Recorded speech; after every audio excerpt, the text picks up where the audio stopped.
विद्यालय परिवार की तरफ से और मेरी तरफ से ढेर सारी हार्दिक शुभकामनाएं। ईश्वर से प्रार्थना है कि आप घर पे रहें, सोशल डिस्टेंसिंग का पालन करें और खुद को बचें और औरों को भी बचाएं। बच्चों, हम लोग आज ऑनलाइन व्यवस्था के माध्यम से अपनी समस्त विषयों की पढ़ाई कर रहे हैं। उस विषय में आज हम लोग इस वीडियो के माध्यम से जो विषय अभी नहीं चला है उसको भी जोड़ रहे हैं। तो बच्चों, आज हम लोग हिंदी पढ़ेंगे। हिंदी में भी बहुत कुछ है बच्चों, सबसे कठिन विषय है हिंदी। तो हिंदी में भी हम लोग ध्यान दें बच्चों। सबसे पहले तो यही जाने कि सर जी हिंदी क्या है, हिंदी का अर्थ क्या होता है। तो ये बहुत बड़ी चीज़ है, जो हम पढ़ें जरूर उसके बारे में जानें। तो हिंदी अगर कोई पूछे तो पहले कह दो कि हिंदी एक भाषा है। Hindi is a language which is spoken in India, जो भारत में बोली जाती है। और हम लोग ये भी कह सकते हैं हिंदी मीन शुद्ध खड़ी बोली होता है, जो सही है। बाकी इसके तहत बहुत सारे हमारे पोर्शन है बच्चों। समास है, संधि है, रस है, अलंकार है। तो आज उसी में से एक चैप्टर हम लोग पढ़ेंगे बच्चों, जो हमारा 9, 10, 11, 12 से लेकर कंपटीशन लेवल तक काफी सहायक सिद्ध हो। तो हम लोग ध्यान दें बच्चों, जो हमारी टॉपिक है उसका नाम है अलंकार।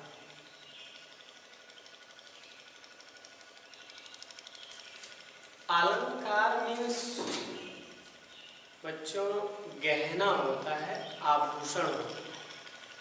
लेकिन यह अलंकार दो शब्दों से मिलकर बना है, अलम धन कार। तो ये व्यंजन संधि का एक रूल है बच्चों कि ये मां ऊपर जाके अनुस्वार हो जाता है। तो इस प्रकार से टीटी में पूछा गया था बच्चों, अलंकार में जो दो शब्द है वो कौन कौन है। तो अलम धनकार। तो बच्चों अलम माने होता है शोभा, कार माने करने वाला यानी सुशोभित करने वाला, जो हमें सुशोभित करे वही अलंकार है। अलंकार को परिभाषित करते हुए कविदंडी जी ने कहा था, काव्य की शोभा बढ़ाने वाले तत्वों को अलंकार कहते हैं। तो हम सबसे पहले ये ध्यान देंगे कि अलंकार का अर्थ जान गए। अब दूसरा चीज हम जानेंगे अलंकार की परिभाषा। तो अलंकार की परिभाषा हम लोग ध्यान देंगे दंडी जी के अनुसार, काव्य की शोभा बढ़ाने वाले तत्वों को अलंकार कहते हैं। बच्चों, काव्य में शोभा कौन कौन तत्व बढ़ाते हैं? गति, लय, तुक, यति। कितने शब्द हुए बच्चों? कई शब्द। गति, लय, तुक, यति, ये काव्य की शोभा बढ़ाते हैं। दूसरा बच्चों, केशव जी ने कहा था, भूषण बिना विराजे कविता बनिता मित, कि गहने के बिना तीन लोगों की शोभा नहीं होती है कविता की। बनिता माने स्त्री की, आपको दिखाई देता है। मित बच्चों तरुलता, आप किसी से गुस्सा के बोलिए तो उसमें कोई शोभा नहीं। तो आज बच्चों हम लोग अलंकार पढ़ेंगे तो पता चला कि सर जी अलंकार का अर्थ जान गए, अलंकार की परिभाषा जान गए।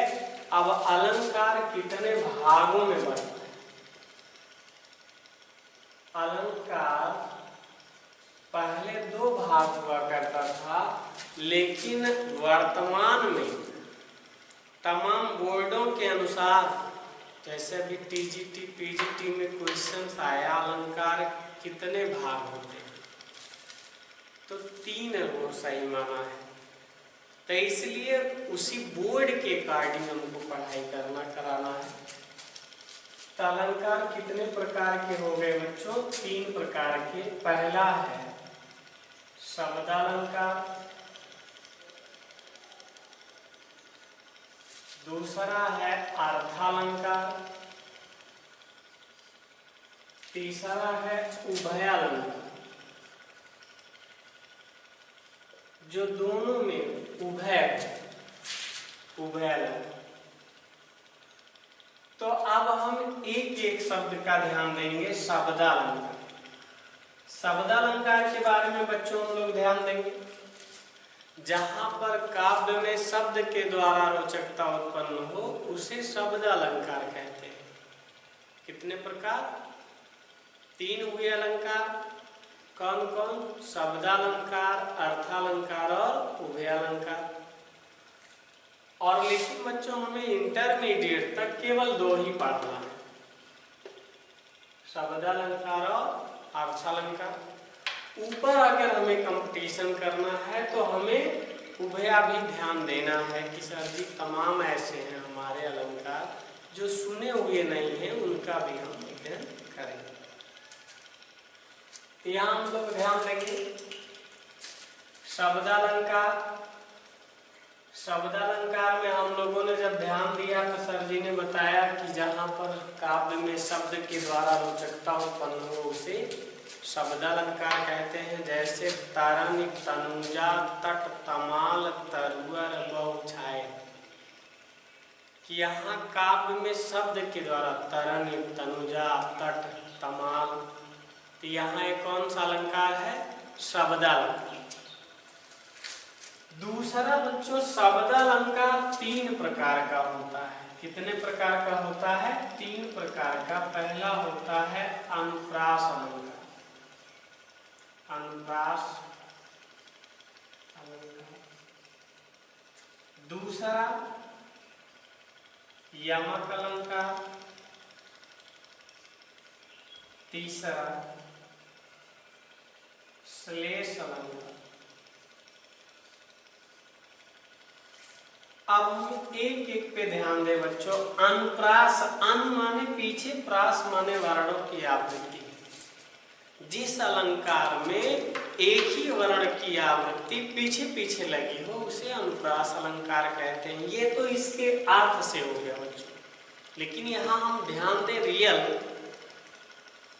कि जहां पर काव्य में एक ही वर्ण या अक्षर एक से अधिक बार, जहां पर काव्य में एक ही वर्ण या अक्षर एक से अधिक बार है वहां अनुप्रास अलंकार होता है। वहां क्या होता है?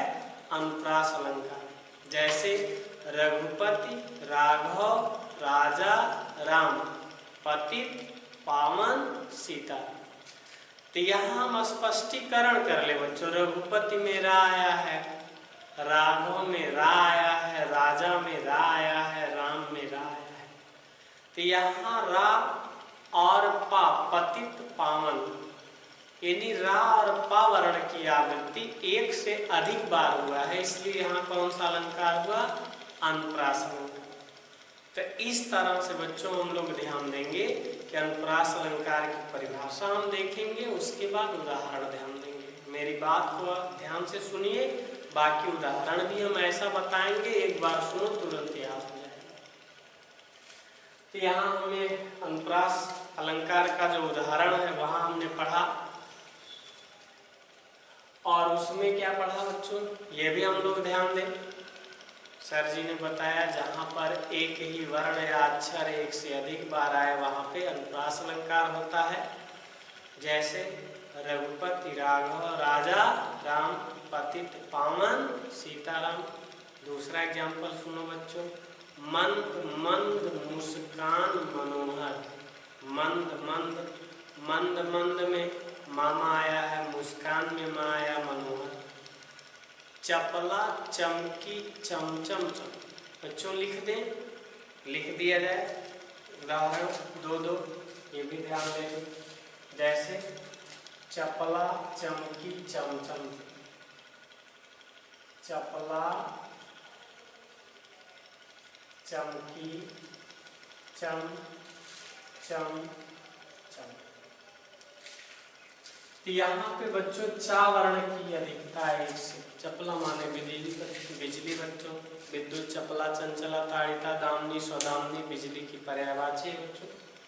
चपला, चमकी, चम, चम, चम, यहाँ चा एक से अधिक बार आया, इसलिए यहाँ अनुप्रास अलंकार। एक तो रघुपति मैंने बताया बच्चों, मंद मंद मुस्कान मनोहर।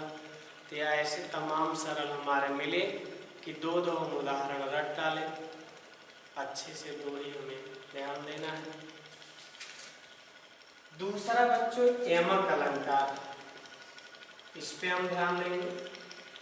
यमक अलंकार में जहां पर एक ही शब्द, देखो पहले में वर्ण था, दूसरे में शब्द, जहां पर एक ही शब्द एक से अधिक बार आए और अर्थ अलग अलग हो, वहां पे यमक अलंकार होता है। जहां पर कोई शब्द एक ही बार आए, जहां पर कोई शब्द एक से अधिक बार आए और अर्थ अलग अलग हो, वहां पर यमक अलंकार। और यमक का अर्थ ही होता है दुगुना। यमक का क्या अर्थ होता है? दो गुना। तो यहाँ हम ये भी जान रहे हैं कि यमक से ही जान गए कि दुगुना होते हैं, यानी जहाँ पे कोई शब्द एक से अधिक बार आए और अर्थ अलग अलग हो, वहां पे यमक अलंकार। जैसे उधव योग, योग हम नहीं, उधव जोग, जोग हम नहीं। यहाँ हम लोग ध्यान देंगे कि ये उधव गोपियां कहती हैं हम आपके जोग के जोग नहीं हैं। ये ब्रज भाषा है, ब्रज भाषा में लिखा युग रहेगा, पढ़ा जुग जाएगा। तो कहीं कहीं जोग जोगी लिखा, कहीं कहीं योग योग लिखा है, तो हम जो भी है ध्यान दें। हे उद्धव, आपके योग के योग्य हम लोग नहीं। एक योग का अर्थ योग्य होता है और दूसरे का होता है, पहले का होता है योग, दूसरे का होता है योग। तो यहाँ पर दो शब्द एक ही जैसा है लेकिन अर्थ अलग अलग है, इसलिए यहाँ पे यमक अलग। अगला उदाहरण ले लो, जैसे सजना, सजना के लिए, तो सजना सजना दो बार आया। तो पहले सजना का अर्थ समरना होता है, दूसरे सजना का अर्थ ईश्वर, मालिक, पति, भगवान, ऐसा भी हम कह सकते हैं। अथवा जो किताबों से आप एग्जाम्पल पढ़ा करते हो कि कनक कनक ते सौगुनी मादकता अधिकाय, या खाए बौराए जग, या पाए बौराए। यहाँ कनक कनक दो बार लिखा है। पहले कनक का अर्थ सोना होता है, दूसरे कनक का अर्थ धतूरा होता है। अच्छी बुकों में बच्चों कनक का अर्थ गेहूँ भी दिया है, तो हम याद रखें कि सर जी कहा करते थे कनक का अर्थ सोना भी होता है, धतूरा भी होता है और गेहूँ भी होता है। अथवा बच्चों पास हीरे हीरे की खान, पास हीरे, हीरे हीरे दो बार आया है। तो एक पहले हीरे का अर्थ, हीरा एक धातु है और हीरे संबोधित किया जा रहा है कि पास हीरे, हीरे की खान। दूसरा हीरा धातु, पहला हीरा किसी को संबोधन के लिए लगा है, तो इसलिए यहाँ पे यमक अलंकार है। अगला हम लोग ध्यान दें बच्चों,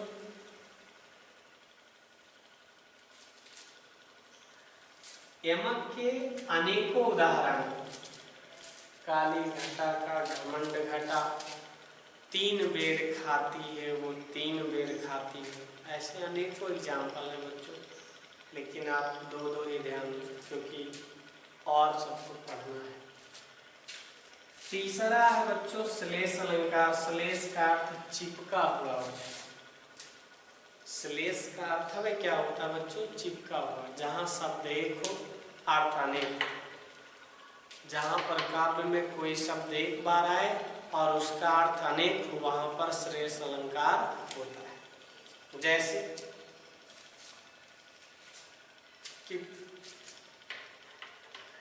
रहीमन पानी राखिए बिन पानी सब सून, पानी गए न उबरे मोती मानुष चून। तो यहाँ पानी शब्द एक बार आया है और उस पानी का 3 अर्थ निकलता है। रहीमन पानी राखिए बिन पानी सब सून, पानी गए न उबरे मोती मानुष चून। तो यहाँ पहले पानी का अर्थ पानी गए न उबरे मोती, मोती मोती पहले पानी का अर्थ मोती के लिए चमक, बिना चमक के मोती बेकार है। दूसरे पानी का अर्थ दूसरे शब्दों में मनुष्य के लिए इज्जत होती है। तीसरा चून माने चूना नहीं बच्चों, चून माने चोकर यानी आटा, आटा के लिए गीलापन। यानी यहाँ पानी शब्द एक बार आया और अर्थ कितना बार आया? अनेक बार। तो हम यहाँ कह सकते हैं इस पंक्ति में श्लेष अलंकार। बच्चों पंक्ति फिर अच्छी तरह से सुन लो। रहीमन पानी राखिए बिन पानी सब सून, पानी गए न उबरे मोती मानुष चून। तो यहाँ पानी का अलग अलग शब्दों के लिए अलग अलग अर्थ लगाया गया है, इसलिए यहाँ पे श्लेष अलंकार होता है। अथवा दूसरा एग्जाम्पल ले लो बच्चों कि चरण धरत चिंता करत, चितवत चारों ओर, सुवर्ण को खोजत फिरे, कवि व्यभिचारी चूर। तो यहाँ सुवर्ण शब्द के 3 अर्थ हैं, कवि, व्यभिचारी चूर। तो पहला सुवर्ण का अर्थ कवि के लिए सुंदर सुंदर अक्षर, व्यभिचारी के लिए सुवर्ण का अर्थ सुंदर स्त्री, चोर के लिए सुवर्ण का अर्थ अच्छा धन, अच्छा माल। तो यहाँ सुवर्ण के 3 अर्थ। और भी सरल एग्जाम्पल है कि मंगन को देख पट देत बार बार, मंगन को देख पट देत बार बार, देत बार बार। तो मंगन को देख पट का यहाँ 2 अर्थ है। पट माने कपड़ा, पट माने किवाड़ या दरवाजा। इन्हीं कोई भिखारी किसी के घर जाता है तो कवि का संकेत है कि मंगन को देख, भिखारी को देख कर बार बार, पट माने वस्त्र, दुपुल पट वस्त्र, चीर वसन कपड़ा का पर्यायवाची है। देत बार बार यानी बार बार दरवाजा बंद कर देती है, बार बार वस्त्र दान देती है। तो इसलिए यहाँ पट शब्द एक है, अर्थ अनेक है, इसलिए यहाँ कौन सा अलंकार है? श्लेष अलंकार है। तो अनेकों उदाहरण बच्चों कि सब दुर्जन के बुरा बतावें, आपन खिचड़ी आप पकावें, बाहर तत्व न भीतर झूठी, क्यों सखी साजन नहीं अंग्रेजी। यहाँ अंग्रेजी का 2 अर्थ, पहले अंग्रेजी का अर्थ फिरंगी होता है, दूसरे अंग्रेजी का अर्थ अंग्रेज होता है। तो इसलिए यहाँ पे भी श्लेष अलंकार है। अगला हम लोग चले बच्चों अर्थालंकार।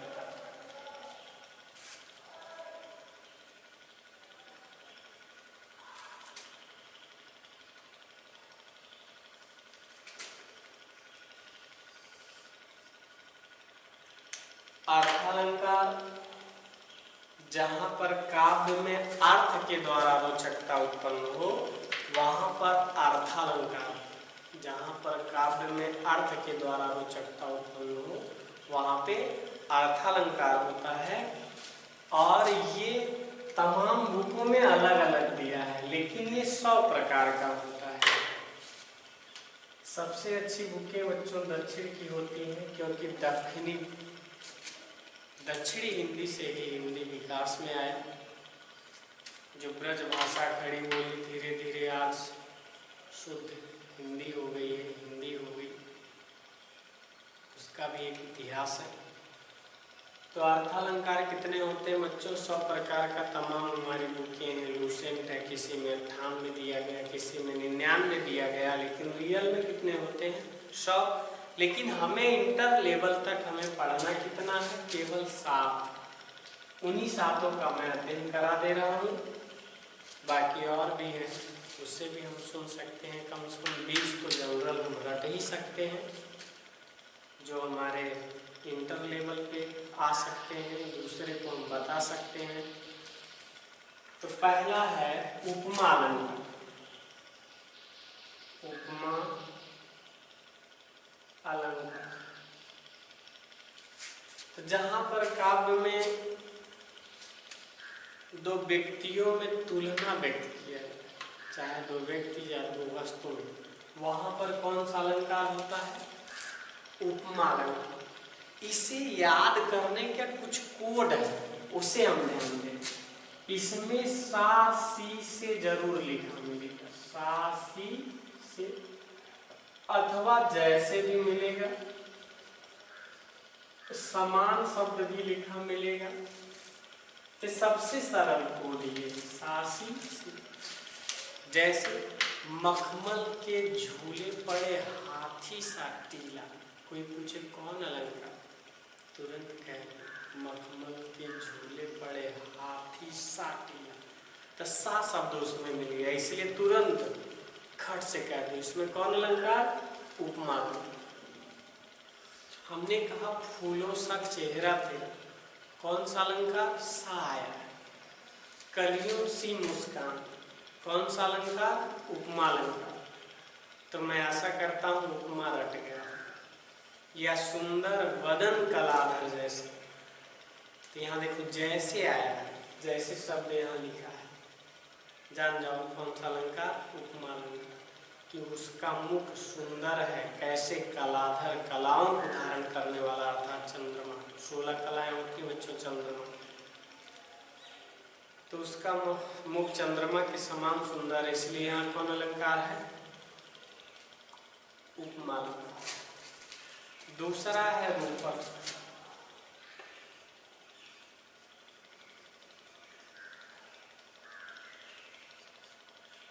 कौन सा अलंकार?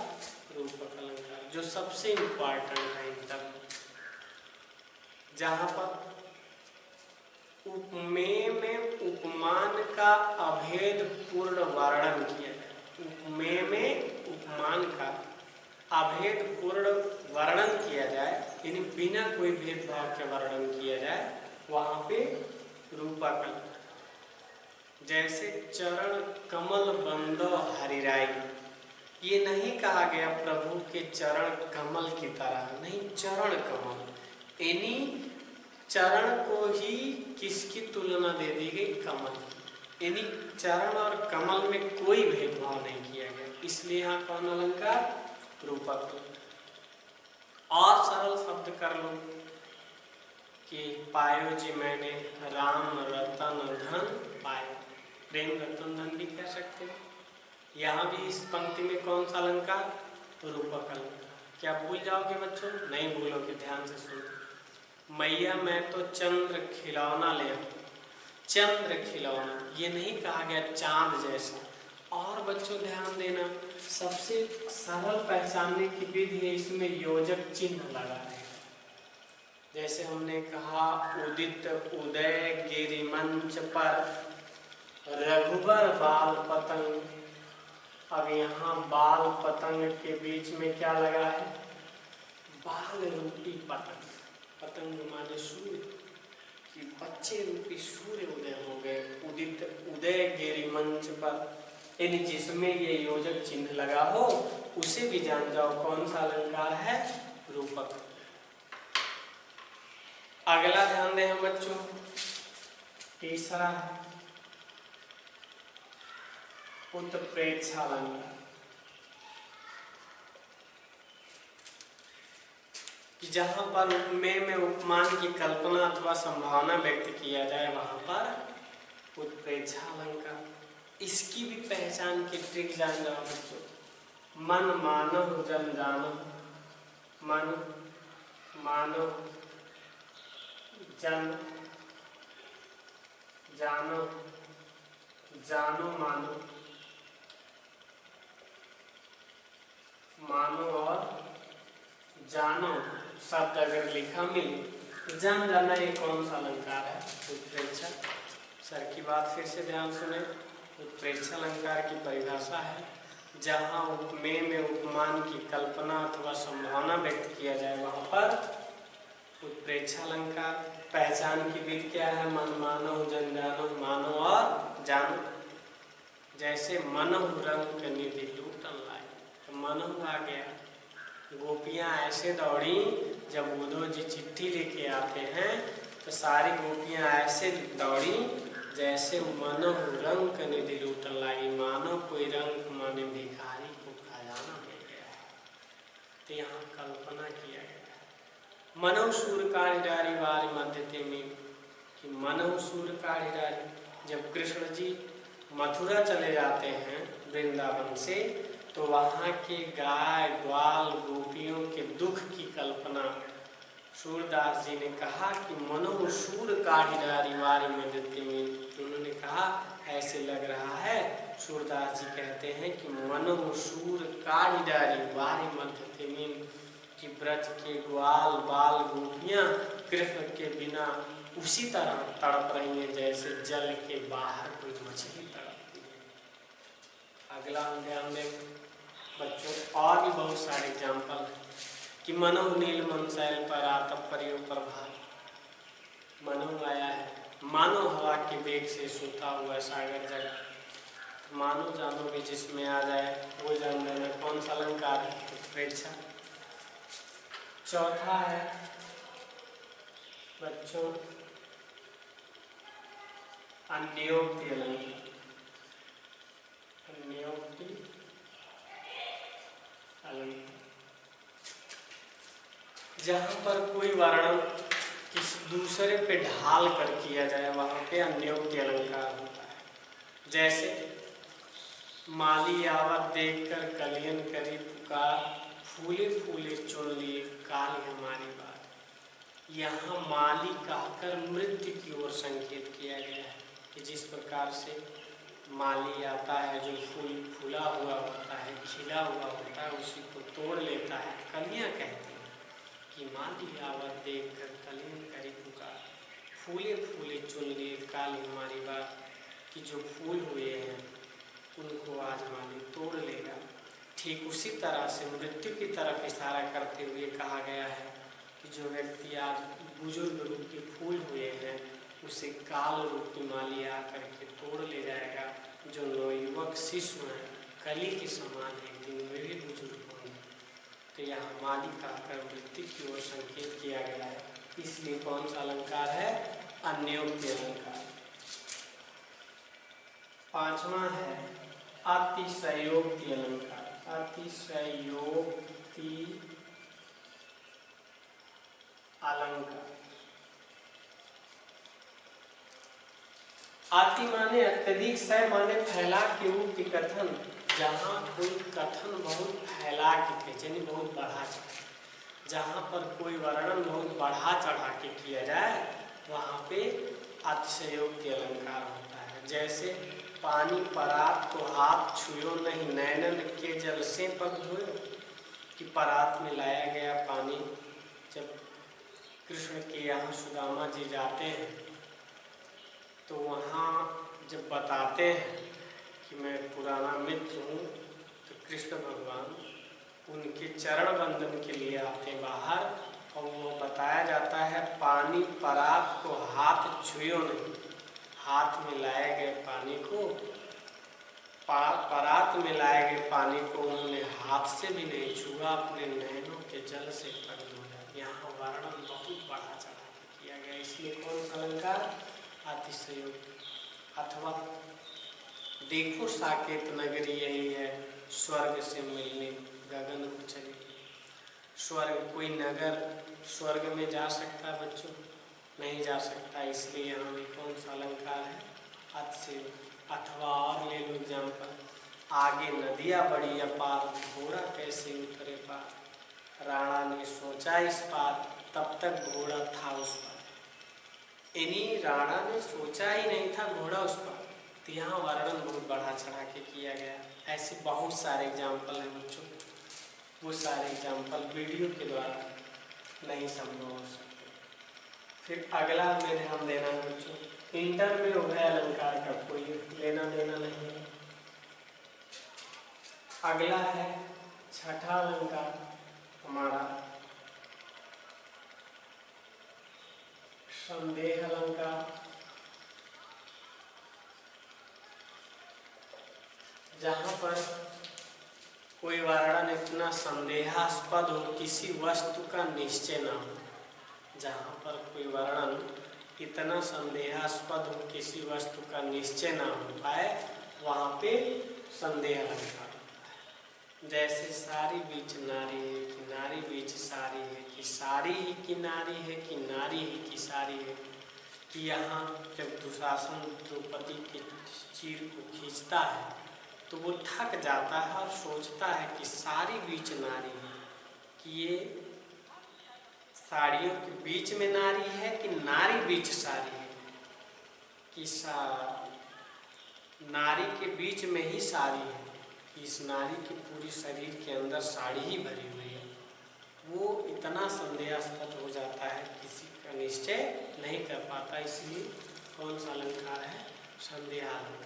जैसे हम लोग अपने भाषा में कह सकते हैं रसरी है, सांप है कि रस्सी है, रस्सी है कि सांप है।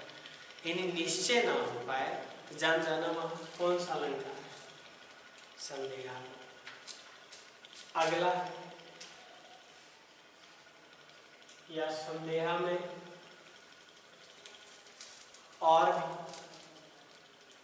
एग्जाम्पल है, लेकिन जाने के बाद में। नौवां है हमारा भ्रांतिमान। भ्रांतिमान सतवां है भ्रांतिमान अलंकार।